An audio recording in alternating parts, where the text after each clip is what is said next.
ഇരകൾ 18-നും 60-നും ഇടയിൽ പ്രായമുള്ളവർ. രാഹുലിനെതിരെ ഗുരുതരമായ ആരോപണങ്ങൾ ചാർത്തി എഫ്ഐആർ.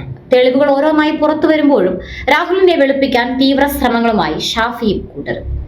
നിയമസഭാ സമ്മേളനം ഉടനടി ചേരാനിരിക്കെ കോൺഗ്രസിനെ കൂടുതൽ പ്രതിസന്ധിയിലാക്കി രാഹുൽ മാങ്കൂട്ടത്തിനെതിരായ എഫ്ഐആർ പുറത്ത്. 18 മുതൽ 60 വയസ്സുവരെ പ്രായമുള്ള സ്ത്രീകൾ ഇരകളെന്നും സ്ത്രീകളെ ഗർഭഛിദ്രത്തിന് നിർബന്ധിച്ചെന്നുമുള്ള ഗുരുതരമായ കുറ്റങ്ങളാണ് എഫ്ഐആറിൽ ഉൾപ്പെടുത്തിയിരിക്കുന്നത്. നിയമസഭയിൽ രാഹുലിനെ പങ്കെടുപ്പിക്കണമോ എന്ന വിഷയത്തിൽ കോൺഗ്രസിൽ അഭിപ്രായ ഭിന്നത നിലനിൽക്കെയാണ് പാർട്ടിയെ പ്രതിസന്ധിയിലാക്കുന്ന എഫ്ഐആർ പുറത്തു വന്നിരിക്കുന്നത്. സ്ത്രീകളെ അവരുടെ താൽപര്യത്തിന് വിരുദ്ധമായി സാമൂഹ്യ മാധ്യമങ്ങൾ വഴി പിന്തുടർന്ന് ശല്യം ചെയ്ത രാഹുൽ ഗർഭഛിദ്രത്തിനായി സ്ത്രീകളെ ഫോൺ വിളിച്ച് ഭീഷണിപ്പെടുത്തിയെന്നും ക്രൈംബ്രാഞ്ച് ചൂണ്ടിക്കാണിക്കുന്നു.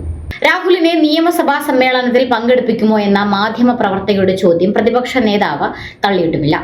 പെൺകുട്ടികൾ ആരും നേരിട്ട് പരാതിയുമായി വന്നില്ലെങ്കിലും മാധ്യമ വാർത്തകളുടെ അടിസ്ഥാനത്തിൽ 10 പേർ നൽകിയ പരാതിയിലാണ് ഗുരുതരമായ വകുപ്പുകൾ ചുമത്തിയുള്ള ക്രൈംബ്രാഞ്ചിന്റെ എഫ്ഐആർ.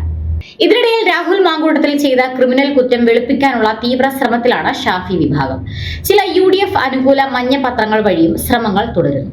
രാഹുൽ ഈശ്വറിനെ പോലെയുള്ള എപ്പോഴും ഇരകൾക്ക് എതിരെ നിന്ന് പ്രശസ്തരാവാൻ ശ്രമിക്കുന്ന ചിലരും ഷാജൻ സക്രിയ, മലയാളി വാർത്ത കൂടാതെ കോൺഗ്രസ്, മുസ്ലിം ലീഗ് അനുകൂല ഓൺലൈൻ പോർട്ടലുകളും ആണ് രാഹുലിനെ വിശുദ്ധനാക്കാനുള്ള ശ്രമങ്ങളുമായി ഇറങ്ങിയിരിക്കുന്നത്.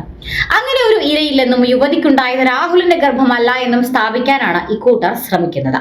രാഹുൽ പാലക്കാട്ടേക്ക് കേറിവാടാ മോനെ തുടങ്ങിയ ഹാഷ്ടാഗ് വെച്ചും പ്രചരണങ്ങൾ നടക്കുന്നുണ്ട്. ഇവരെ കൂടാതെ 1 ലക്ഷം ഫോളോവേഴ്സ് ഉള്ള ഒട്ടുമിക്ക ഓൺലൈൻ പേജുകൾക്കും ഇവർ പണം നൽകി തങ്ങൾക്ക് അനുകൂലമായി വാർത്ത കൊടുപ്പിക്കുന്നു എന്നാണ് അറിയുന്നത്.